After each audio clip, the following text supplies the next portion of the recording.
Ce n'est pas moi qui ai fait le film, c'est Jean-Pierre Jeunet. J'ai eu la chance de travailler sur ce film et j'ai ressenti la même émotion en revoyant le film aujourd'hui que la première fois que je l'ai découvert. J'espère que c'est pareil pour vous.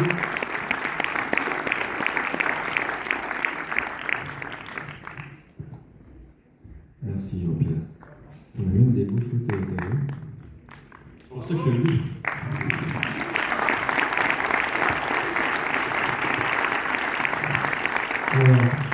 Vous êtes bien.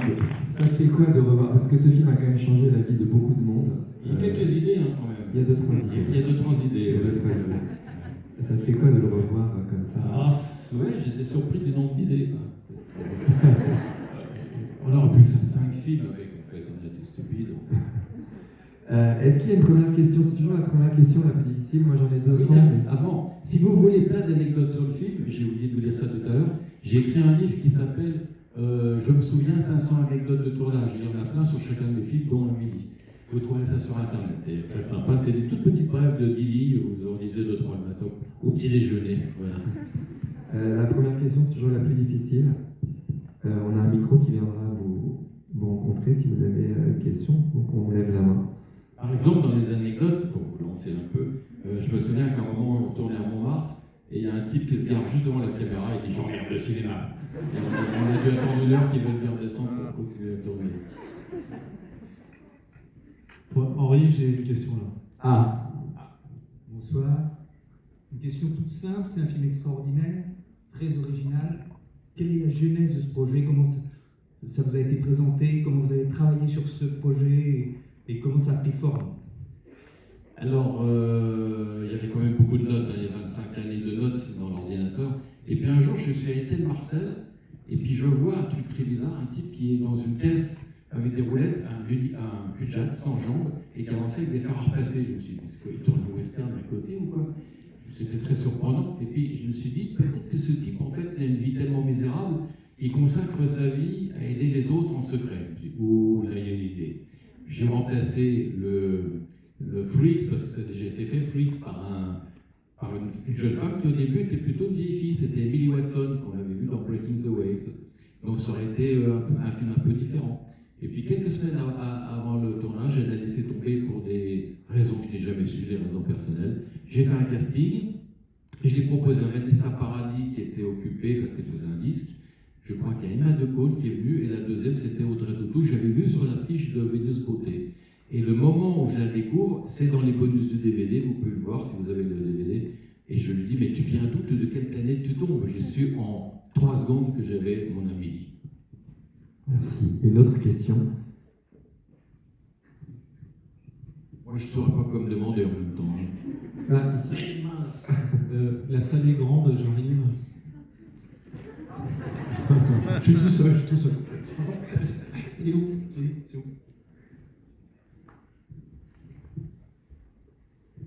Bonsoir. Oui, il y a beaucoup d'images d'archives et d'images en général dans votre film. Et je voulais savoir, c'est des compilations que vous avez faites, ou même les images inédites. Et ça, c'est une bonne question, parce que je me disais l'autre jour, à l'époque, pour les trouver, on avait tellement galéré, on avait trouvé ça dans, comment ça s'appelait, l'année du zapping sur Canal+. Vous savez, il repassait tous les petits moments de magique de la télé, ou drôles, ou surprenants. Et à la fin de l'année, il faisait un best-of. Et nous, j'avais revu les cassettes, j'en avais vu des tonnes pour trouver ces trucs-là. Mais aujourd'hui, avec YouTube, avec Internet, on en trouverait des milliers en quelques secondes. À l'époque, on avait vraiment galéré pour trouver des bébés nageurs ou toutes ces images un peu magiques. Les temps ont changé. Hein. Il y a ce moment où on voit une dame enceinte filmée quasiment en temps réel. Oui, ça c'est un stock shot, effectivement, qu'on a acheté, simplement.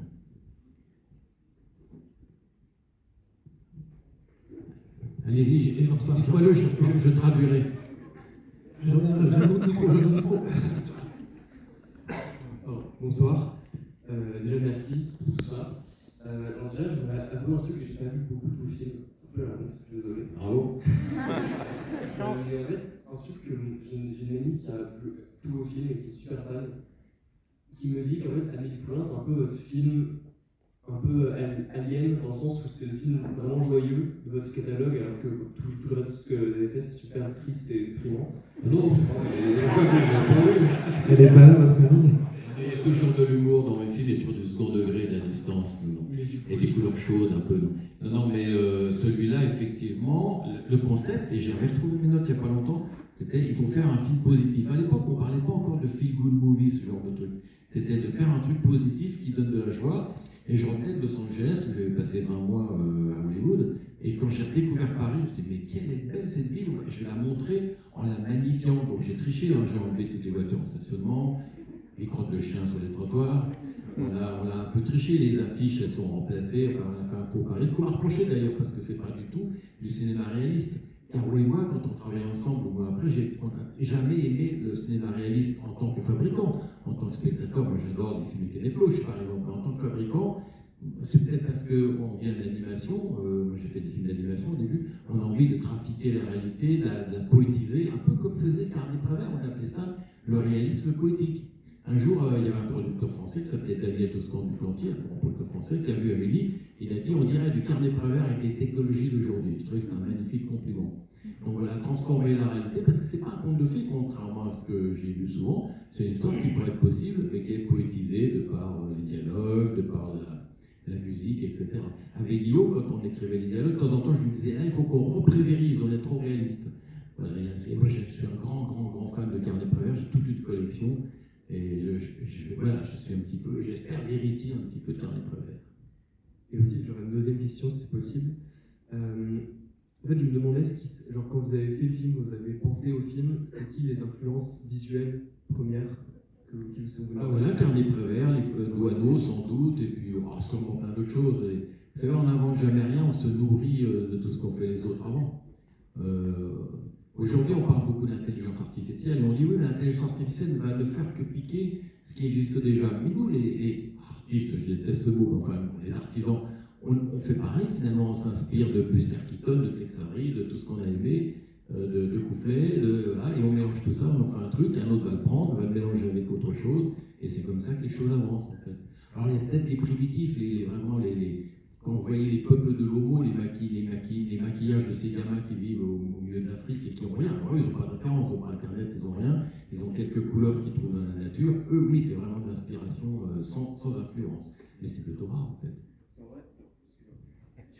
J'ai beaucoup parlé. Parce qu'en fait, en revoyant le film, parce que longtemps que je n'ai pas vu, j'ai beaucoup pensé à Wong Kar-wai d'une certaine façon. Je ne sais pas si c'est. Oui, pourquoi pas. Wong Kar-wai, j'aime beaucoup son esthétisme dans The Mood for Love, qui est un film magnifique sur des différentes robes, je dirais.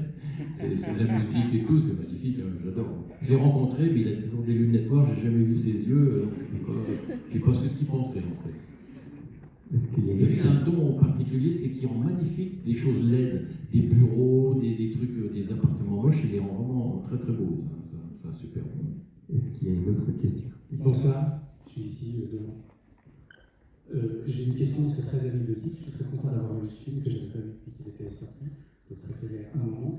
Et vous parliez de décors donc recomposés, reconstitués. Et je voulais savoir si l'alignement des cabines téléphoniques, là, c'était du décor ou si ça avait existé dans la guerre, toutes ces cabines téléphoniques les unes à côté des autres. Les cabines téléphoniques, il y a un peu simple dans les U, là on veut bien sûr, mais ils ont été rajoutés. Alors tous les repérages dans Paris, c'est moi qui les ai faits. Je me souviens par exemple de la station de métro aérienne où elle arrache les affiches. J'ai fait toutes les stations aériennes de Paris 2 fois pour être bien sûr d'avoir la meilleure. Et le jour où on tourne, ça c'est dans les anecdotes du livre que vous allez vous dépêcher pour regarder ce soir, on arrive au moment du tournage, j'ai un type qui est en train de tourner en blanc. Et on lui dit, mais pourquoi? Parce que vous saviez qu'il allait y avoir un tournage? Non, c'est ma tournée, c'est un hasard. J'adore ce genre de coïncidence. Moi j'ai une question. Oui. Je veux savoir quand est-ce que tu fais la suite? Ça c'est Mathieu. Évidemment, on nous l'a proposé 500 000 fois, mais on a mis tellement d'idées dedans qu'on n'aurait pas été capable de faire une suite, ça aurait été forcément moins bien. On nous a proposé une série aussi, et puis au bout de 15 ans, j'ai accepté qu'il y ait un truc à Broadway, alors que je déteste les comédies musicales, mais c'était juste pour utiliser l'argent pour une fondation que je défends. Encore un truc, des devoirs à faire ce soir, Fondation Gaillane, de Z2N, c'est des gens à L'Île-sur-Sorgue en Provence, qui élèvent des chiens pour enfants aveugles. Et je les défends, je fais plein de trucs pour eux, et j'ai fait un petit court-métrage pour eux, donc regardez Donc on a pu aider quelques enfants grâce à cette comédie musicale de merde qui n'a pas du tout marché d'ailleurs. À bientôt. Salut Mathieu, merci beaucoup Mathieu. Merci. Donc, tout à l'heure, il parlait des garçons fans de films quand il nous racontait ça. Il appelait ça les plastic bags. C'est lui qui a eu l'idée de se promener tout le temps avec un sac en plastique, comme ces garçons qu'on voit dans les conventions de bande dessinée qui mettent les prospectus et les trucs dans les sacs en plastique. On a une autre question là-bas. Ah oui, bonsoir. Bravo pour votre film, c'est vraiment une merveille. Quand on est venu pour les adieux de l'UGC Normandie voir Un homme et une femme de Claude Lelouch, et qui disait qu'en fait la musique rend un film éternel, et dans votre film, la musique fait quand même tout. Enfin, pas tout. La musique va rendre votre film éternel, sans doute. Et en fait, la question c'est, Lelouch disait que pour Un homme et une femme, il avait la musique avant le film, et vous, à quel moment vous avez la musique? La musique, au départ, j'avais pensé à Michael Nyman. Vous savez, Gattaca, la leçon de piano, tout ça. On l'avait contacté, on l'avait rencontré. Et puis un jour, j'aime beaucoup les histoires de coïncidence, le chauffeur de ma voiture n'était pas disponible, c'est une fille qui prend le volant et qui met, comme par hasard, un disque d'Yann Tiersen dans le lecteur. Et je découvre ça, j'appelle Claudie au SAR, je lui dis arrête tout avec Michael Nyman, je viens de découvrir quelqu'un que je ne connaissais pas. Je prends le disque, il y avait un petit numéro de téléphone, un dimanche j'appelle, c'est à Nancy, je suis de Nancy, et quelqu'un répond oh bah c'est un coup de chance, j'étais repassé prendre un pull. Ah bah vous cherchez Yann Tiersen, et ben il est à telle adresse. L'adresse est à 100 mètres de notre salle de montage. Donc je me dis ouh, il se passe quelque chose. Je l'ai rencontré, et j'ai rencontré un garçon qui parlait pas beaucoup et qui en fait s'en foutait complètement du cinéma, mais qui m'a dit vas-y, prends ma discographie, serre-toi, et c'était quelque part l'idéal pour un monteur, parce qu'on essayait avec mon monteur et tout marchait, on avait du mal à choisir des morceaux, tout fonctionnait. Et je dois dire quand même que Yann, qui a un talent extraordinaire, a rajouté une quinzaine de morceaux, dont la valse d'Amélie, voilà, on a rajouté quelques-uns. Voilà. Aujourd'hui, il dit qu'il regrette un peu d'avoir fait le film parce que malheureusement, il est devenu célèbre, je dirais, grâce à un film et pas grâce à sa musique intrinsèque. Vous avez peut-être pu lire de temps en temps qu'il regrettait d'avoir fait le film. Moi, je ne regrette pas d'avoir apporté la gloire et la fortune. Surtout, ça marche tellement bien sa musique, ce mec est un génie. Quoi. Alors parfois, il y a des belles rencontres aussi quand on travaille, puis parfois non. Mais l'important, c'est ce qui reste à l'écran. Le disque a été un succès international. Oui, il a vendu 1,5 million, je crois, en France. Un jour, je suis à Point Station, en Californie. C'est une librairie, je pousse la porte, j'entends la musique d'Amélie. Alors je tends l'oreille, et la dame américaine me dit It's a French movie. Ah yes, I know. Oh, you're French, of course you know. Je me rappelle, le premier titre anglais du film, c'était Amélie from Montmartre, c'est ça? Oui, il y a eu quelques titres un peu débiles. Il y a même eu les chevaliers de la Charleboule, un truc comme ça. Vous imaginez un peu à quoi on a échappé. Le tout premier script qu'on a lu de mémoire, ça s'appelait Amélie des Abbesses. Amélie des Abbesses. Et je me rappelle, un jour, tu es revenu, tu nous as dit oh, j'ai une idée géniale, on va appeler le film Le fabuleux destin d'Amélie Poulain. On t'a tous regardé en pensant que t'étais dingue. Oui, et en disant c'est trop long, ça marchera jamais. Et puis tout le monde a dit Amélie. Et c'était la même affiche dans le monde entier. Et on a même supervisé les bandes annonces, les teasers et tout. Le slogan, elle va changer votre vie, c'est Bibi. Amélie a changé la vie de pas mal de gens qui ont travaillé dessus, le chef Hop. Ouais, ah oui, bien sûr. Et puis j'ai reçu des milliers de lettres, et il y en avait des très poignantes, il y en avait des très drôles, il y avait vraiment de tout. Quand même, on est 23 ans après, vous êtes nombreux dans la salle. Il y a 3 ans, il est passé à Cannes sur la plage. On m'avait prévenu qu'il n'y avait plus, vous aurez peut-être une 50aine de personnes, il y avait 800 places, ils ont refusé 200 personnes, et tout le monde l'avait vu aussi. Donc, c'est quand même génial quand vous faites un petit film. Je revenais d'Hollywood, je reviens pour faire mon petit film. On espérait faire 1 million d'entrées. Je crois que si on avait fait 1 million, on était prêt à signer pour ça. Et puis ça vous échappe et ça devient ce qu'on appelle un phénomène de société. Moi, je rêvais de ça. Il y avait La Vérité si je mens à la même époque. Je me disais, oh, j'aimerais bien un jour faire un gros succès comme ça. Et voilà, ça vous échappe. Vous vous retrouvez à côté de Chirac, à l'Élysée, qui vous bourre les côtes en vous disant c'est génial notre machin, c'est plein d'effets spéciaux, on les voit pas. Oh, c'est la meilleure soirée que j'ai passée de ma vie. J'ai regardé madame, je me suis dit, je comprends. Et puis après, il m'a dit, je suis en pleine forme, je vais retourner bosser. Alors, je suis content, au moins Chirac aura bossé une soirée. Comme ça. Est-ce qu'il y a encore une question? Oui, j'ai une question, pardon, vous me permettez. Déjà, merci pour le film. Et j'ai pu comprendre que la voix off avait été changée au dernier moment dans le film, et qu'elle avait été remplacée par Antoine Dussoli, si je ne dis pas de bêtises. C'est parce que quand on fait un montage, on avait fait une maquette et c'est mon monteur qui la lisait. Alors c'était un peu glouglou. Il y a des gens qui me disaient ouais, c'est pas terrible la voix off. Et j'ai eu beaucoup de mal à trouver la bonne voie. Au départ, j'avais pensé à Michel Bouju, qui est un critique de cinéma, qui faisait l'émission formidable Cinéma, qui avait une voix merveilleuse. Et il manquait un petit peu de professionnalisme, c'était pas un acteur. J'ai écouté, je crois, 120 acteurs. Il y avait de Jacques Weber à Jean Reno, enfin j'en ai écouté plein. Et un jour, dans la salle de montage, il y avait Jean Becker qui montait un film à côté, et j'entends la voix du Cellier, et je me suis dit, c'est lui. Voilà. Et c'était lui. Et je me souviens, c'était un bonheur enregistré. À chaque fois qu'il faisait une prise, il disait encore deux. Il disait pas encore une, il disait encore deux. Il ne voulait jamais arrêter. Donc, que ce soir, vous allez voir la véritable histoire d'Amélie Poulain, c'est encore André qui a lu le commentaire. Une autre question, devant ici au premier rang.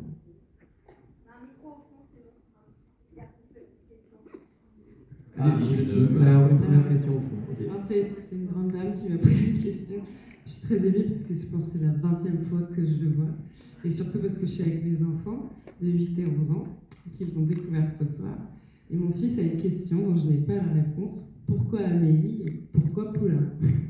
Alors Amélie, parce que c'était Emily Watson au début. Donc Amélie, voilà, tout simplement.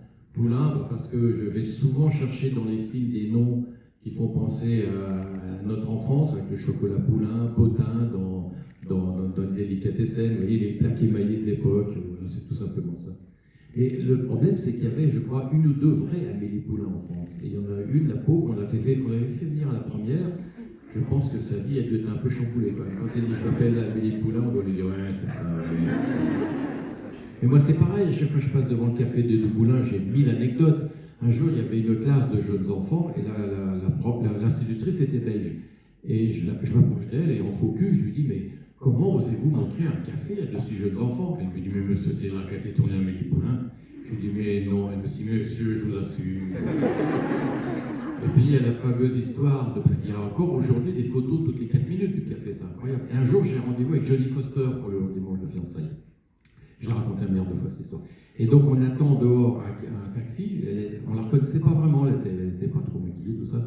Et des jeunes Français arrivent pour photographier le café. Et nous, on était entre le café et eux, on ne savait pas trop si nous avaient reconnus ou pas. Et je vous jure que c'est vrai, la fille a fait « Si vous voulez, pourriez...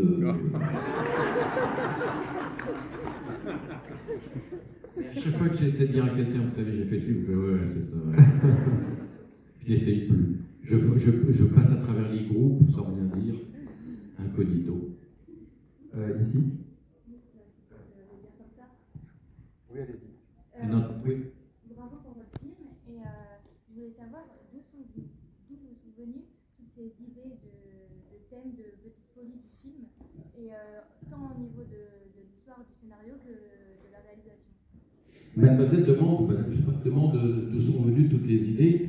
Alors, moi j'ai une très mauvaise mémoire, mais j'ai une très très bonne mémoire pour tout ce qui est ludique, marrant. Et puis alors, il ne faut jamais raconter l'histoire à un metteur en scène. Par exemple, l'histoire d'une nain de jardin qui se promène, c'est ma costumière un jour qui m'a raconté ça. Donc voilà, dès que j'entends un truc, pouf, je le note, c'est dans mon ordinateur, je les classe par genre, par catégorie. Et j'ai une très très bonne mémoire pour tout ce qui est marrant. C'est voilà, une petite qualité que j'ai. Et j'oublie tout le reste. Et c'est souvent un gros avantage parce que quand on fait des films, c'est Pierre Garnier-Defer, un metteur en scène français, qui disait on attend toujours la catastrophe, une fois qu'elle arrive, on est content, comme ça elle est passée. À chaque film, il y a une catastrophe. Celui-là, la seule catastrophe a été avant, quand Emily Watson m'a laissé tomber. Et sinon, après, il n'y en a pas eu, c'était très simple. Donc, je ne sais pas ce que je voulais dire, mais voilà. Donc, les anecdotes, en fait, j'en avais plein mon ordinateur, et avec Guillaume Laurent, lui, on a amené aussi les siennes. Et on a rempli une boîte, et quand la boîte a commencé à déborder, on a construit l'histoire avec toutes ces anecdotes. D'ailleurs, Michel Bouju, que j'avais failli prendre, qui était critique de film, avait dit, pour se venger un peu de ne pas avoir été pris, c'est un film ramasse-miettes. Et j'avais trouvé ça un magnifique compliment. Faire 33 millions d'entrées avec des miettes, c'est pas mal. Et puis en plus, j'adore les ramasse-miettes. Les ramasse-miettes sur la nappe, ça aurait pu être dans le film, donc j'adore ça. Oui, ici. C'est bon. Depuis que je suis petite, j'ai toujours remarqué quelque chose qui est assez poignant et que j'ai jamais retrouvé ailleurs, c'est la délicatesse des détails, pardon, dans le sens où il y a toujours des trucs de la vie quotidienne qu'on ne remarque pas forcément. Et là, on se retrouve devant et on apprécie beaucoup plus la beauté des choses. Et je voulais savoir d'où venait en fait cette observation et ce sens du détail. Le sens du détail, hein, c'est important, le sens du détail, dans tous les domaines. en architecture, en cuisine, dans n'importe quoi, c'est le sens du détail. Là. Et puis, quand je parle de cuisine, souvent, moi, je me sens un peu comme un chef qui fait un petit plat et je le fais pour moi-même. J'ai envie de me faire plaisir et que si je le goûte, j'aime bien. Puis après, on va essayer de le partager. Puis, certains vont dire, bah non, moi, j'aime pas le poisson, d'autres vont aimer. On essaie de partager. Mais avant tout, c'est se faire plaisir à soi-même. C'est très, très égoïste de faire un film. On se fait plaisir à soi-même. Et jusqu'à maintenant, en plus, j'ai eu quand même la chance incroyable d'avoir une totale liberté pour faire tous mes films. C'est un peu en train de se gâter maintenant, parce que depuis 15 ans, le marketing a pris le pouvoir, c'est un peu plus compliqué, ça devient un peu plus compliqué. Bonsoir, je suis ici. À droite. Ah oui, à droite. Déjà, merci d'être venu ce soir, ça fait extrêmement plaisir. Et j'avais une petite question par rapport au directeur de la photographie. Donc, je voulais savoir à quel moment c'est intervenu dans la construction de votre film, les apports que peuvent apporter les chefs opérateurs. Et surtout, c'est aussi l'étalonnage du film qui m'intéresse beaucoup. Donc, ce côté très jauni, très carte postale, et qu'on peut retrouver sur certains autres films de Bruno Delbonnel. Voilà. Ouais, surtout les miens, on m'appelait des fois Jean-Pierre Jauni. Et c'est vrai que là, on a été un peu fort sur l'étalonnage parce que c'était le premier film, peut-être le premier ex-aequo, on va dire, à être étalonné en numérique. Et donc, on pouvait se permettre de faire des choses qu'on n'aurait pas pu faire en chimique. Par exemple, l'intérieur est chaud, il y a la lampe violette, c'est très frappant ça. On n'aurait pas pu faire ça autrefois parce qu'il aurait fallu faire des choix. Alors qu'en numérique, avec les masques et tout, on pouvait faire tout ce qu'on voulait. Donc, on s'est laissé un peu aller dans les tons chauds, les verts, les rouges, on a été un peu fort. Aujourd'hui, je trouve que je ferai un peu plus subtil. Aujourd'hui, on était le premier film, on s'est éclaté avec ça. D'ailleurs, l'American Cinematographer, la revue américaine sur les chefs opérateurs, avait décrété à l'époque que c'était le film le plus important de la décennie. Et Bruno Delbonnel, c'était ses débuts, hein. C'était pas son premier nom, mais moi j'en étais ami depuis 1974, et j'ai pris un risque et j'ai transpiré un peu quand il a fait le film. Parce qu'avant, je travaillais avec Darius Khondji, qui était quand même un des plus grands. Et le père Bruno, il a gagné plein de choses avec ça, et depuis, il a été nommé 6 fois aux Oscars quand même. Donc il fait une belle carrière avec les frères Cohen, avec Tim Burton, avec plein de metteurs en scène, avec Alfonso Cuarón récemment, etc. etc. D'ailleurs, sa carrière maintenant est uniquement aux États-Unis et en Angleterre, un peu pour la France. Alors, quelle est la séquence que vous avez préféré tourner, qui vous a le plus marqué par exemple durant le tournage? Oh, non, c'était un bonheur de chaque jour. Alors, il y a juste un truc un peu bizarre, c'est que pour des raisons de coproduction qui n'ont servi à rien, on s'est retrouvé à tourner le studio à Cologne en Allemagne. On ne pourrait pas s'en douter comme ça. Et quand je suis descendu du train à la gare de Cologne, j'ai vu la cathédrale toute noire, j'ai failli pleurer. Je me suis dit, non, c'est un millier de Montmartre, pas un millier de Cologne. Donc je n'ai jamais sorti de ma chambre d'hôtel. Je prenais la voiture pour aller au studio et ma chambre d'hôtel. J'ai jamais voulu voir Cologne parce que pour moi, j'étais à Montmartre. Mais c'était que du bonheur. Il n'y a pas eu de difficultés. Il n'y a pas eu non plus de séquences préférées. Mais quand vous avez la chance d'avoir une actrice comme Audrey, bah, c'est merveilleux. Quand elle se regarde avec l'émission de Mitterrand et qu'elle pleurniche, c'est trop bien. Et Yolande Moreau aussi, qui est très forte en improvisation, parce qu'elle a travaillé avec Jérôme Deschamps, dans la séquence où, dans sa loge au début, mais Audrey est morte, on pleurait de rire. Et quand elle fait l'improvisation, bah, vive la France, hein, plein dans le mille, si on regardait bien Audrey, elle est de profil perdu à ce moment-là, on voit qu'elle est morte de rire, parce que c'était une vraie improvisation, ça, de la part d'Isabelle Nanty. Et Yolande Moreau. De Yolande Moreau.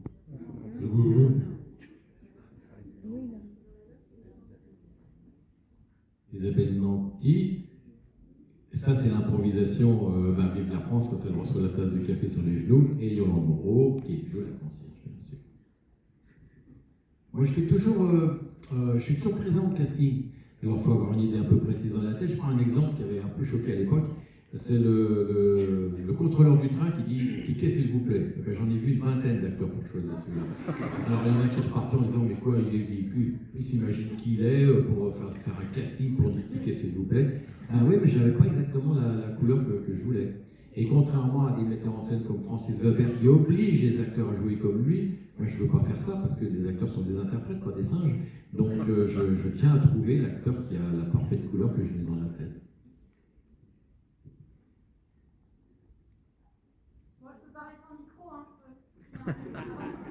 On vous entend bien. Je voulais vous demander comment, est-ce que vous savez comment Audrey Tautou a travaillé son rôle d'Amélie? Comment Audrey a travaillé son rôle? Eh ben, je n'ai pas vraiment de réponse. Je pense que c'est une actrice assez instinctive. Déjà, les premiers essais qu'on voit dans le DVD, c'était déjà là, quoi. Cet humour, monsieur Cacampoil, ce côté, vous voyez. Voilà, c'était d'instinct. Je ne suis pas sûr qu'elle se soit pris énormément la tête pour ça. Ce qui était très frappant, on était en train de préparer. J'avais fait une maquette de l'émission de Mitterrand, et déjà, elle disait qu'elle ne voulait pas être célèbre, que ça l'ennuyait de la célébrité. Déjà avant le tournage. Et quand on avait fini, elle a énormément souffert de la notoriété qui lui est tombée dessus, à tel point qu'elle m'a dit un jour, on était en promo, je me souviens, on était à Londres, elle m'a dit, je vais changer de métier, je vais arrêter. Alors je lui ai dit, bon, il cherche des caissières à Monoprix, je vais le pistonner. Oui, je sais, j'ai de la chance. Je lui ai dit, oui, t'as de la chance, ça va, te plains pas, quoi. Mais encore aujourd'hui, maintenant d'ailleurs, vous voyez, on la voit plus parce qu'elle a décidé d'élever sa petite enfant adoptive. Elle vit dans une île en Espagne, elle fait de la menuiserie, elle retape un combi Volkswagen, elle fait des photos, elle fait des choses comme ça. Elle privilégie sa vie, elle a un super caractère. Hein. Quand on a rencontré Chirac, j'en parlais tout à l'heure, Chirac lui dit « Ah ben tiens, on m'avait dit que vous ne seriez pas libre. » « Il faut vérifier vos sources, elle lui a répondu. Et elle a un caractère. Je l'estime beaucoup pour ça, et en même temps, ça m'énerve qu'elle ne joue plus, parce que moi, je suis tellement bon client avec elle, à chaque fois que je la vois, je suis sous le charme. Quoi. Pour moi, c'est l'actrice parfaite qui sait tout faire. Tout à l'heure, on parlait de la musique, mais je pense qu'un film, quand il a un grand succès, c'est la combinaison de plusieurs choses. Il y avait une ville qui était un peu magnifiée, il y avait une musique, il y avait une actrice, il y avait des petites idées comme la main dans les tas de grains, ces petites idées de la vie que j'avais déjà pratiquées dans un court-métrage qui s'appelle Foutaise. Si vous ne l'avez pas vu ce soir, putain, vous avez du boulot ce soir, hein. Vous n'êtes pas rendu. Donc voilà, ce genre de choses. Et puis l'idée quand même générale de quelqu'un qui aide les autres sans rien demander en échange. L'acte de générosité gratuite, c'est un truc, une idée assez forte, quoi, parce que l'espèce humaine est quand même la chose la pire qui existe sur la planète Terre. Et en même temps, paradoxalement, on a tous en nous un côté fleur bleue. Il suffit de voir quand il y a un tremblement de terre, les gens se précipitent pour essayer de sortir des gens des décombres. Et ça parle à ça, voilà, ça parlait à ça. Et de temps en temps, il y a un film comme ça. Bon, il y en a un en ce moment qui peut faire un gros carton, apparemment. Donc voilà, de temps en temps, ça fait du bien qu'on parle à notre skateboard, voilà, sans tomber dans le trop sucré. Après, bon, il y a des gens aussi qui vont trouver ça trop sucré, évidemment, mais bon, ça, tous les goûts sont dans la nature. Bonsoir, je suis sur votre droite ici. Tout d'abord, merci pour ce film qui m'a accompagnée depuis mes 11 ans. Et alors, c'est peut-être une toute petite anecdote, mais je me suis toujours posé la question, qui sont ces personnes qui sont photographiées dans le livre de Photomaton? Voilà, depuis 11 ans, je me pose la question. Alors, vous savez que c'était au départ une vraie collection qui existait, un vrai cahier de Photomaton. Qui appartenait à Michel Folco, qui était photographe, il faisait cette collection, et il y avait dedans le réparateur de Photomaton, exactement, voilà. Et il m'avait offert cette idée. Et donc, j'ai utilisé certaines des images de son vrai cahier quand on ne reconnaissait pas les gens, mais évidemment, dès qu'on les reconnaissait, on a fait des contrats, on a engagé des gens, on a fait venir un photomaton à la salle de casting, et avec le technicien, on a détérioré les images pour les rendre le plus pourries possible. Alors, au début, le type, c'était l'inverse de ce qu'il faisait d'habitude. Et puis après, il s'est pris au jeu et on s'est vraiment amusé. Alors les gens s'asseyaient. Et puis, en plus, je leur faisais boum, ou je leur provoquais une surprise. Donc, hop, une photo, je leur disais merci, c'est fini. C'était un peu frustrant pour eux. Voilà, l'histoire du cahier de Photomaton. Il y a une anecdote aussi marrante, c'est qu'il y a un garçon qui a vu la vraie collection dans un journal et qui en a fait un court-métrage. Et quand il a vu le film, il nous attaquait en justice. Alors qu'évidemment, c'est lui qui avait volé l'idée. Et le pauvre, il a dû perdre tout son argent en essayant de nous attaquer en justice. Mais quand vous faites un succès comme ça, vous ne pouvez pas imaginer tout ce qui vous arrive. Il y a quelqu'un qui a dit, alors les nuages en forme d'animaux, j'ai fait un livre pour enfants il y a 10 ans. Le numéro de téléphone qu'on voit à un moment, c'était supposé être un téléphone inutilisé. Le manque de chance, c'était un téléphone d'un bijoutier dans le Marais. Le type a touché, je ne sais plus combien, 150 000 francs de compensation. Enfin, vous voyez, vous avez l'impression d'être une mouette avec un poisson dans le bec et tous les autres mouettes sont autour de vous et essayent de vous en piquer un morceau. Quoi. La rançon du succès. Oui, bonsoir. Juste ici. Ouais. Ici. Oui, je vois un bras qui s'agite. Tout à fait, c'est moi-même. Déjà, merci beaucoup d'être là. C'est un plaisir de vous parler parce que moi j'ai vraiment grandi avec vos films, ça fait très bizarre de s'entendre. Donc, première question, dans tous, enfin j'ai vu quasiment tous vos films sauf Big Bug, plus par temps qu'autre chose. Mais dans tous vos films, c'est l'environnement dans lequel grandissent les personnages, dans lequel vivent les personnages est assez dur, que ce soit familial ou humain, enfin sociétal. Et les personnages sont toujours bienveillants, avec l'esprit ouvert et le cœur ouvert. Et j'avais cette question de à quel point il y a de vous dans tous les personnages principaux, et est-ce que c'est une volonté aussi? Déjà, il y a deux types de films. Il y a des adaptations, comme Le Long Dimanche de Fiançailles, comme T.S. Pivette. Donc là, il y a une histoire existante dans laquelle je me suis retrouvé. Et puis parfois, les histoires originales. Et même si je suis à l'origine du film, il y a aussi Guillaume Laurent qui est là et qui a écrit tous les dialogues, qui a participé beaucoup. Et parfois, en voyant le film, je me dis, tiens, cette idée, c'était lui ou c'était moi? Parfois, je ne me souviens même pas. Quoi. Vous voyez? Donc voilà, c'est quand même plus plaisant, enfin beaucoup plus difficile et angoissant de faire une histoire originale qu'une adaptation. Parce qu'une adaptation, vous savez que vous avez une bonne histoire, c'est très rassurant. Mais c'est un peu comme j'imagine, moi j'ai pas d'enfant, mais j'imagine un peu un enfant adoptif et son propre enfant. Il y a une vraie différence quand même. Et j'avais une deuxième question plutôt technique. Vous avez parlé tout à l'heure de votre surnom qui était plutôt péjoratif, Jean-Pierre Joly. Moi je suis très fan de l'esthétique de vos films. Et donc, vu que ça vous a vraiment beaucoup défini durant toute votre carrière, est-ce qu'il y a une peur ou une difficulté à faire un nouveau film, de tomber presque dans la caricature de vous-même, vu à quel point vous êtes unique dans ce que vous produisez? Oui, vous savez, arrivé à un certain stade, vous avez tout vécu, le plus sympa et le plus dur, donc à un moment vous faites les films pour vous-même, pour vous faire plaisir, et puis ce qui se passera derrière. De toute façon, le cinéma a tellement changé maintenant. Quand je vois par exemple Le Long Dimanche de Fiançailles qui a fait 4,5 millions, et quand vous voyez Au revoir la haute du Pontel qui a un peu le même genre de film, il a fait que la moitié, ça aurait été il y a 10 ans, il faisait aussi 4 millions. Donc ça a beaucoup changé, les plateformes sont venues, vous parliez de Big Bug, qui est un film que j'ai pas réussi à monter en France. Netflix m'a dit oui en 24 heures, et ils m'ont laissé une totale liberté. Et ça a été vu, j'ose pas vous dire le chiffre parce que j'ai pas trop le droit de communiquer là-dessus, mais presque autant qu'Amélie, c'est des dizaines de millions de personnes. Donc voilà, ça a changé. C'est un peu frustrant en même temps parce que vous n'avez pas de DVD, après pas de Blu-ray, ça ne repasse pas à la télé. Bon, voilà, c'est comme ça change, il faut s'adapter. J'espère que l'intelligence artificielle ne va pas nous remplacer totalement. Comme les choses s'additionnent en couches, j'espère que ça va être quelque chose en plus. Le cinéma n'a jamais remplacé le théâtre, donc voilà, je vais être bientôt président d'un festival de films faits par l'intelligence artificielle, de court-métrage. Je nous vois déjà en train de remettre le prix à un disque dur, ça va pas être triste. Ici. Bonsoir. Premièrement, merci d'être là et de pouvoir parler, c'est un grand honneur. Et avant de poser la question, je voudrais vous dire que Amélie Poulain est un des films français vraiment les plus connus en Asie et avec lequel, en fait, ça nous donne une impression de Paris.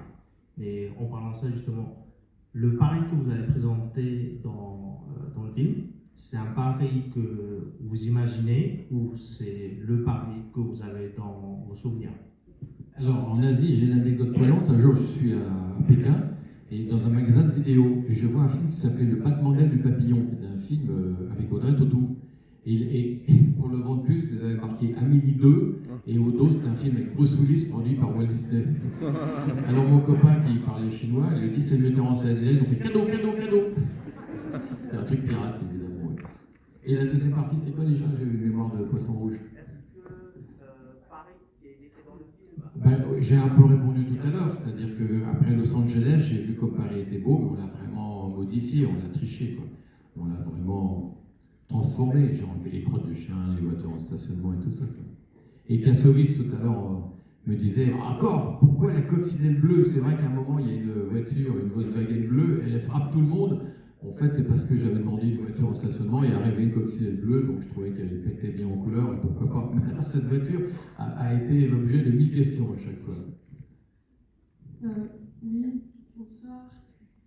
Et un jour, j'ai eu le malheur de dire un jour dans une interview à la Cinémathèque de Los Angeles, à un Mexicain qui avait un petit magnétophone à la main comme ça, je lui ai dit aujourd'hui je ne pourrais plus tourner Amélie dans Paris, tellement Paris est abîmé, saccagé. Oh là là, l'histoire, la mairie d'Hidalgo a fait tout un scandale. Oui, nous avons énormément de tournages dans les rues de Paris. Ben oui, si on veut tourner dans les rues moches, c'est sûr qu'on en trouvera toujours.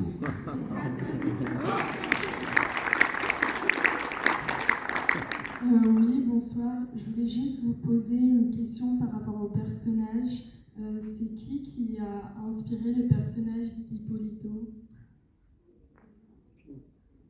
Je ne sais plus trop, il faudrait que Guillaume souffle la réponse. C'est peut-être bien Guillaume, ça, mais je sais pas, je ne saurais pas dire. Ce qui est un peu triste, c'est que l'acteur n'est plus là aujourd'hui.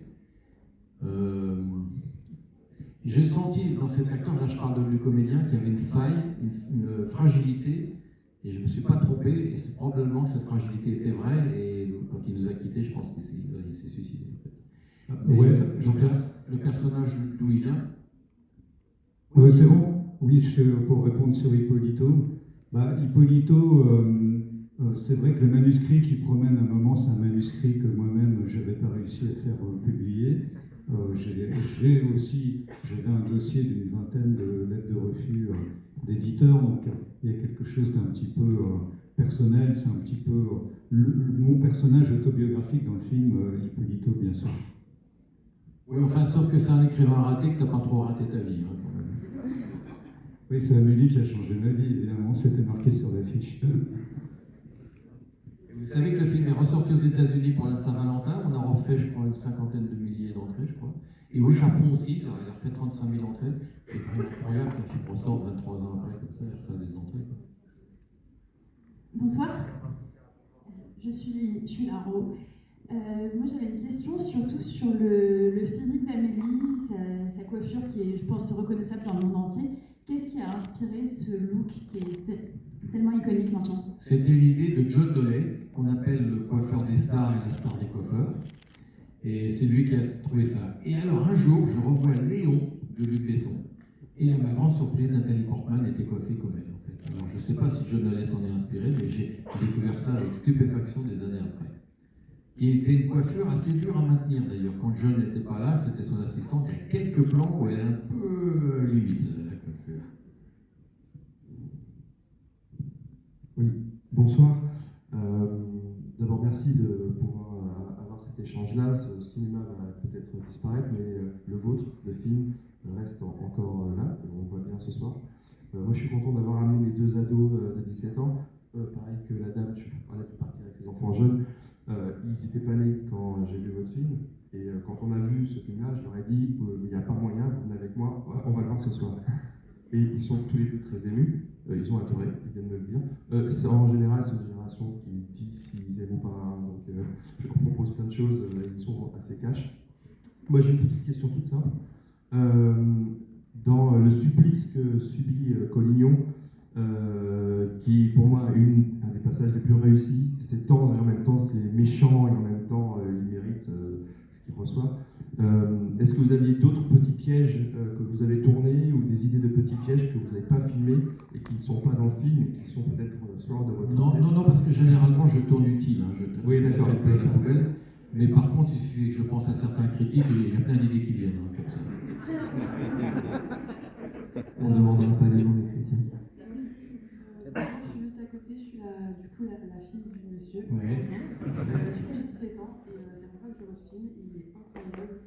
J'ai beaucoup aimé la réalisation, les rapports que vous avez faits, tout ça.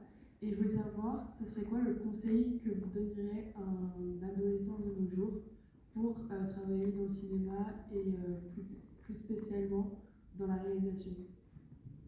Je peux vous donner son CV aussi, si vous voulez. Oui.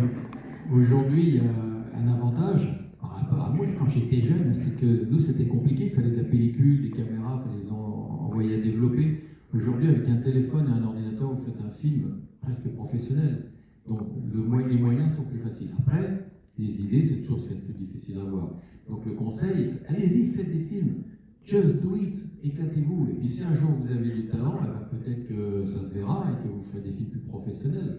Mais pour le moment, éclatez-vous, amusez-vous à faire des trucs. Quoi. Voilà, just do it. Et allez beaucoup au cinéma. Oui, j'ai une question ici, devant. Par là, voilà. C'est pas grave, je vois pas grand-chose. En fait, c'était pour vous dire que quand j'ai découvert à l'UGC Opéra, quand je suis sortie, j'étais un peu comme le père d'Amélie, je comprends pas.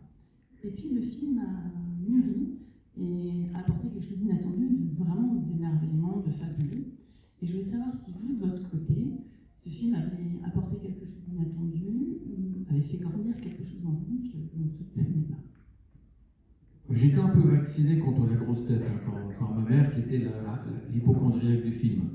Donc, j'ai jamais non plus déliré. Le seul truc, c'est que mon ami Dupontel, par exemple, me dit le drame de ta vie, c'est que tu as fait un immense succès.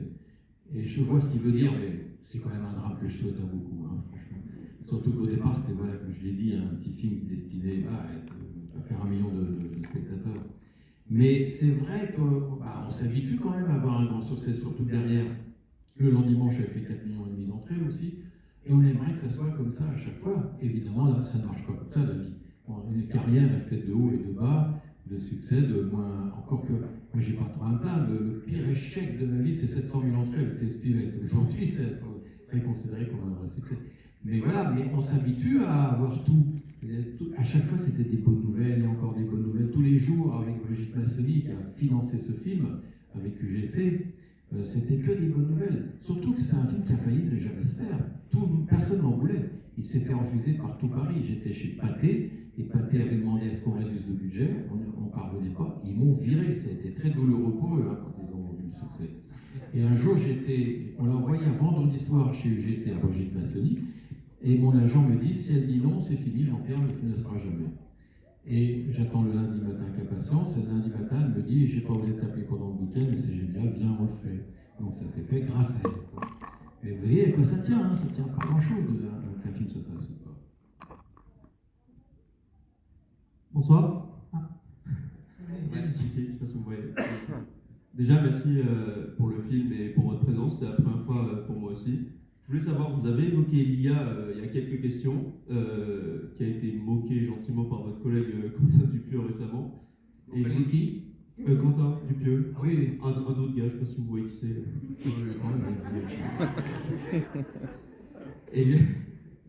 Et je voulais savoir, à titre personnel, en tant que réal, comment est-ce que vous voyez l'émergence de cette technologie dans le ciné? Est-ce que c'est quelque chose qui vous fait peur? Ou est-ce que vous voyez travailler avec de tels outils à moyen long terme? Je pensais en ce moment, pour faire des images de référence ou de mood board, comme on dit. Alors des fois c'est rigolo, j'ai un exemple, je demande à une fille dans une calèche qui se fait foudroyer. Il m'a fait la calèche, la fille, le foudre, il a oublié le cheval. Alors je lui dis, rajoute-moi un cheval, mais il a fait un cheval à 2 têtes. C'est pas encore tout à fait au point.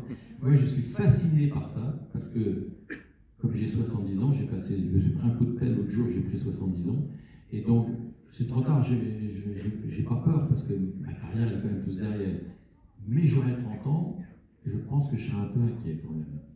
Et quand je vais parler dans les écoles aux jeunes, je leur dis, tu devrais faire plombier. Parce que d'ici qu'un robot vienne réparer ton lavabo, tu as 15 ans devant toi. Et tout métier qui est derrière un ordinateur, effets spéciaux, le patron de la 20th Century Fox a quand même dit il y a déjà 1 an ou 2, dans 3 ans, les monteurs, les storyboarders et les scénaristes auront disparu. Alors moi, j'y crois pas, parce que vous savez, les choses s'additionnent en couches. Donc, je l'ai dit tout à l'heure, le cinéma n'a jamais remplacé le théâtre. Donc voilà, ça va s'additionner. Il y aura toujours des gens pour faire Anatomie d'une chute à la main, en l'écrivant à la main, je pense. Mais tout ce qui est très commercial, les Marvel et tout ça, il ne faut pas se leurrer. Si ça coûte moins cher, ça sera fait par des machines. Ça ne pourra pas être plus con d'ailleurs, franchement.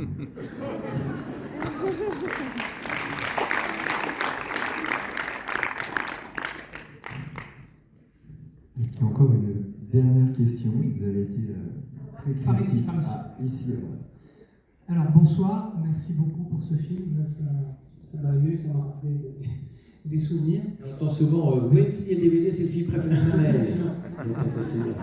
Alors, ma question va être politique, elle va prolonger un petit peu la question du type de Paris. Alors, le film a été tourné en 2000-2001, si je ne dis pas de bêtises. On était en pleine séquence Black Blamber, et le type de Paris, c'est peut-être mes origines qui font dire ça, c'est un Paris très blanc.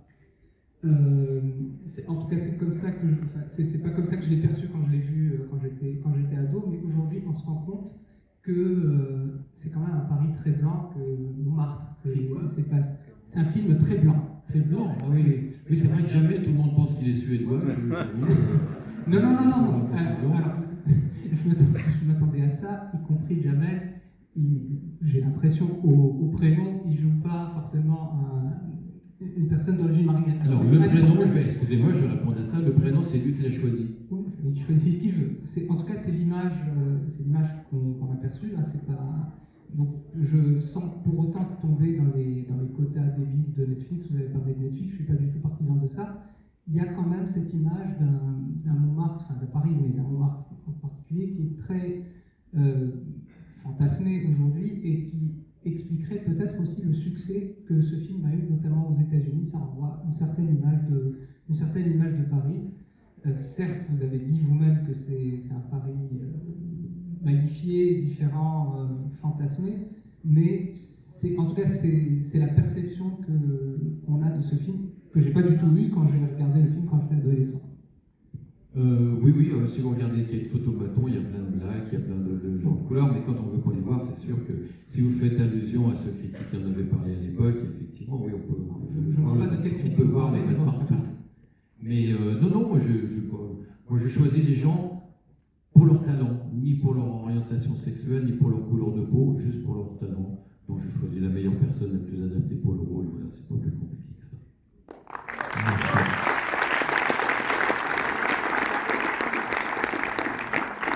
Moi, je peux continuer. Ah, il est chaud, Jean-Pierre, il est en pleine forme, il a 70 ans, mais il a 20 ans. Donc s'il y a encore des questions, je pense qu'il faut... L'autre jour, à mon bureau, il y a tous les objets de mes films dans le bureau, et des gens frappent.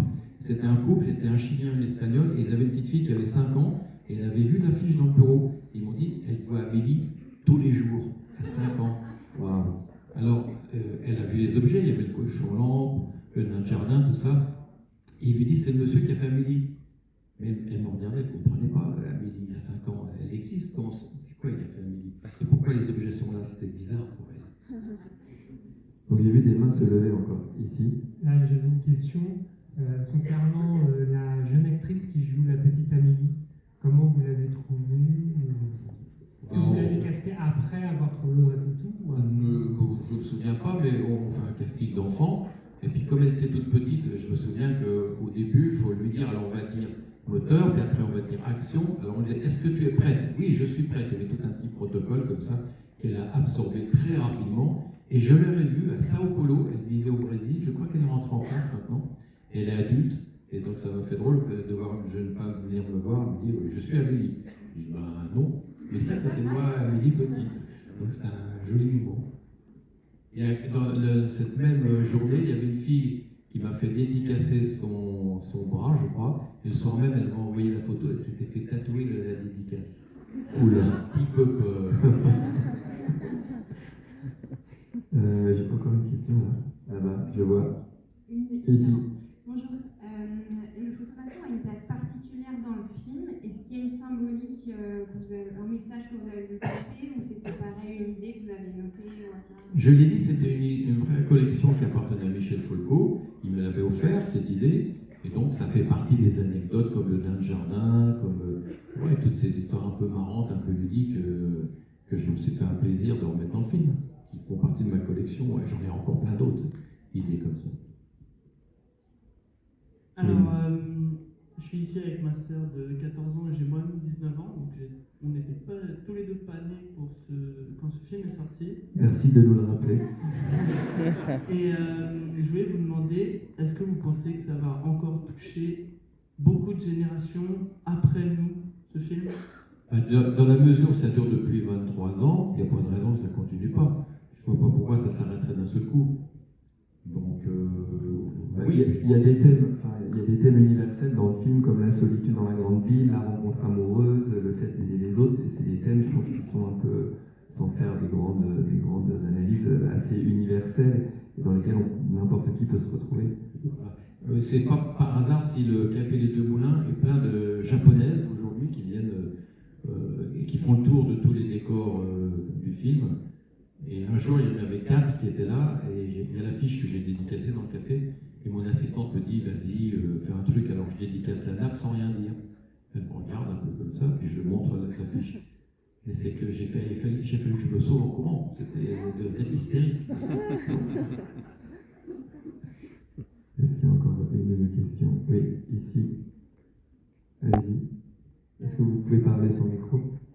Allez-y, on va traduire. Déjà, c'est un de mes films préférés, donc je suis trop contente. Elle nous a dit que c'est son film préféré, très bonne question. Et je voulais savoir comment coécriture, parce que c'est pas toujours évident d'écrire à deux. Alors, la coécriture avec Guillaume, donc moi je suis arrivé avec le thème, avec le principe, avec beaucoup d'anecdotes, et on s'est réunis, et c'était pendant la Coupe du Monde de 98 quand la France a gagné. Donc on était en Normandie, et on a rempli la boîte d'idées, de bouts de dialogue qu'il a lui-même retrouvé sur des post-it dans mon ordinateur. Et comme je dis tout à l'heure, quand la boîte a commencé à déborder, on a construit l'histoire avec toutes ces anecdotes. Et puis après, on s'est partagé l'écriture. Moi, j'écrivais les scènes visuelles et lui, les scènes dialoguées. On travaille toujours comme ça. Et puis, on se les échange. Et lui, il dialogue, il rajoute des dialogues sur mes chaînes visuelles. Et puis, moi, je rends un peu plus visuel ces scènes dialoguées. Voilà notre façon de procéder. Je ne dis pas que c'est la meilleure manière, mais en tout cas, c'est la nôtre. Et lui, il a vraiment un talent pour les dialogues. Moi, je ne sais pas faire ça. Si j'écoute des dialogues que j'écris, j'ai l'impression d'entendre ma voix sur un répondeur téléphonique, c'est très désagréable. Le seul morceau de dialogue que j'ai écrit, c'est Collignon, tête agnon, Collignon, tête de fond, etc. Cette petite séquence-là. Des gros mots, quoi. C'est le seul moment que j'ai écrit.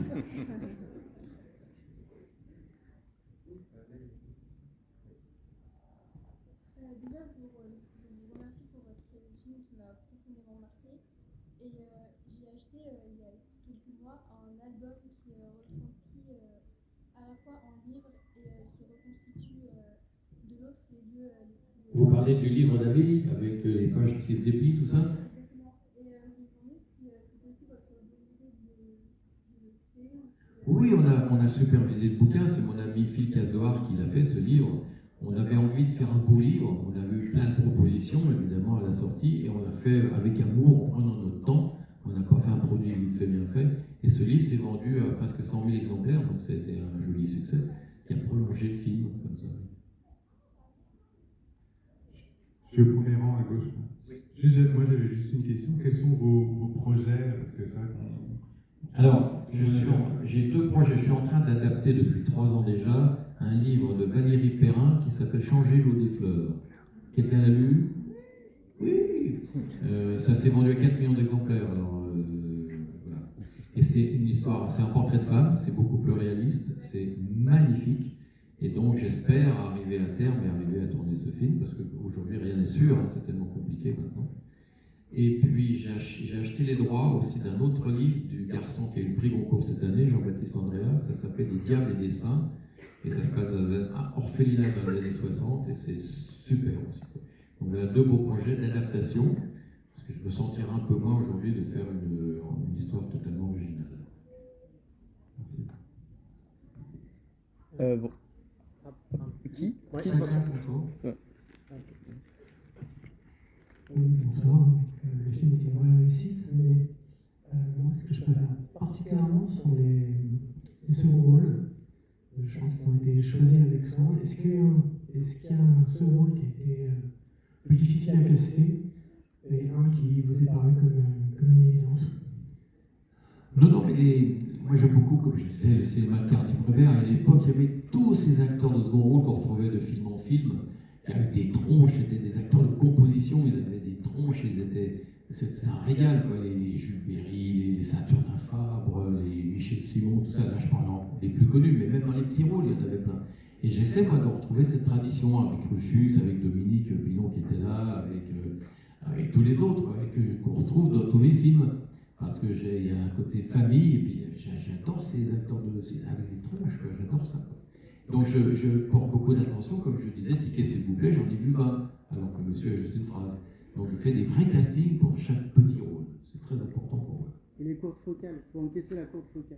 Et voilà, monsieur parle des courtes focales, c'est vrai que j'aime bien tourner avec des focales très courtes. Alors ça vient de quoi? Ça vient de Sergio Leone, le film qui a changé ma vie, s'appelle Il était une fois dans l'Ouest. Je l'ai vu, j'avais 17 ans, je me suis pris une claque, j'ai pas pu parler pendant 3 jours. Donc mes parents me disaient, mais qu'est-ce qui se passe, t'es malade? J'ai dit, non, vous pouvez pas comprendre. Et c'était un choc énorme, quoi. Et les focales courtes, je reproduis dans tous mes films, dans les mouvements de caméra, je les reconnais, je sais quand c'est la botte de Clint Eastwood devant la tombe, etc. Je sais d'où ça vient. Mais encore une fois, on n'invente jamais rien, on se nourrit de tout ce qu'on a aimé. Est-ce qu'il y a une chance que vous retravailliez avec Caro? Alors, j'ai produit un court-métrage de lui qui s'appelle Loop, mais retravailler ensemble, non, aucune chance, parce que moi j'ai pris trop de plaisir après à faire la direction artistique, Et de même, lui aurait du plaisir à diriger des acteurs aussi. Vous savez, la plupart des couples de cinéma sont des frères. Les Taviani, les Cohen, etc. On va en trouver plein. Il n'y a que Takashi et Dano qui sont une exception très réussie, parce que ça marche très bien, ils sont pas frères. Mais c'est pas si évident. Donc on a fait 2 films ensemble en faisant des compromis, Délicatesse et Ténacité. Et à la fin de la cité, ça commençait à tirailler un peu, lui vers l'esthétisme et moi vers le narratif. Donc je pense qu'on était arrivé au bout d'une vraie collaboration. Ça serait pas possible. Merci. Bonsoir. Et j'en profite pour placer que Délicatesse et Ténacité sont ressortis en 4K, HD, etc. Magnifique. Bonsoir, monsieur Jeunet. Vous avez du boulot ce soir. Commandez les DVD. La véritable histoire d'Amélie Poulain, la Fondation Gaillane, Foutaise. Oui, je me lève, je vous fais coucou. Déjà, je suis heureux de vous parler ce soir. Si vous m'avez dit que je vous posais une question ce soir, je réponds. Ma copine avec qui je suis, qui m'a forcé à venir voir le film. Désolé.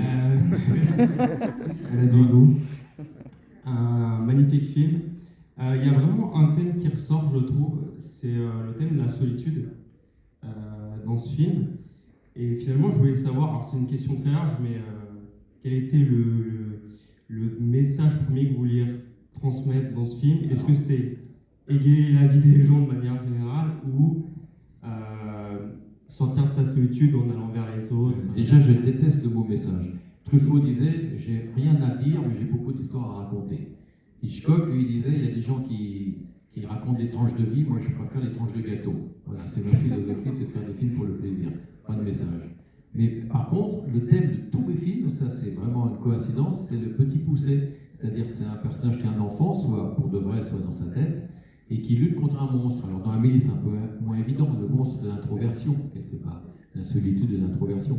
Mais regardez, dans tous mes films, c'est un boucher sanguinaire, c'est... le type qui ne peut pas rêver d'un site des enfants perdus. J'ai failli faire l'histoire de Pi, c'était vraiment un gamin qui luttait contre un tigre.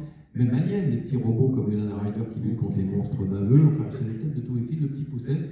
Et c'est probablement mon histoire à moi. C'est-à-dire j'étais enfant unique pendant des années, pendant 11 ans. Et je me suis sorti de la solitude par mon imagination. Je m'en suis sorti grâce à l'imaginaire. Donc voilà, c'est le thème du petit pousset. Merci beaucoup. Une dernière question. Allez-y, je traduirai. Non, je parle français. Bon, je voudrais vous dire que je suis mexicaine, mais à l'époque où le film est sorti... Madame est mexicaine? Oui, et j'habitais à Vancouver, et quand j'ai vu le film, ça a été un choc. Je me disais, c'est extraordinaire, ça m'a inspiré, ça m'a donné beaucoup de joie. Je me souviens comment c'était hier. Après, je suis rentrée au Mexique, et le film est sorti là-bas, et c'était un succès incroyable. Et c'était quelque chose d'exceptionnel parce qu'on n'était pas habitué au Mexique à voir des films français, des films européens sortir dans les salles commerciales, c'était jamais vu. Et ça touchait toutes les générations. Et mes sorts, mes parents, tout le monde a aimé profondément les films. Et, bon, et à côté de ça, j'ai vraiment pensé pour Gaspard Ulliel, qui est dans les films, pas celui-là, mais Le dimanche. Le fiançailles, que c'était un acteur exceptionnel, que j'aimais beaucoup, et malheureusement il nous a quittés, et je voudrais que vous racontiez, je ne sais pas. Vous voyez, parfois on pense à un acteur ou une actrice d'emblée en écrivant. Et bien Gaspard Ulliel, par contre, je n'avais pas d'idée, j'ai fait un grand casting, j'ai dû voir 30 ou 40 acteurs. Et puis un jour, voilà, Gaspard était là, et c'était évident, tout d'un coup. Alors évidemment, il faut avoir un peu l'idée précise de ce qu'on cherche. Mais voilà, Gaspard, c'était formidable, quoi. Il était tout naïf à l'époque, il était tout jeune et tout naïf. Et je l'ai vu progresser, devenir mature et devenir un très très grand acteur. Bon, moi, c'est vrai que je n'arrive pas encore aujourd'hui à croire à cette histoire, qu'il a disparu, c'est pas possible. Et le film que vous avez vu avant, la publicité pour le parfum bleu de Chanel. Oui, c'était lui. Ben non, c'était pas lui, c'est parce qu'il a été tourné avec lui et refait par Martin Scorsese avec Chalamet, parce que Gaspard avait disparu. Ah oui, non, mais il avait fait la Il avait fait un autre avant. Avec les étoiles et tout ça. Oui. Ok, bah écoutez, je vous remercie mille fois pour Merci à vous. la richesse de cette séance. Merci beaucoup. merci pour l'invitation de rester. C'était une aventure extraordinaire avec Florent et merci d'avoir partagé avec nous ce soir. Très bonne soirée à tous.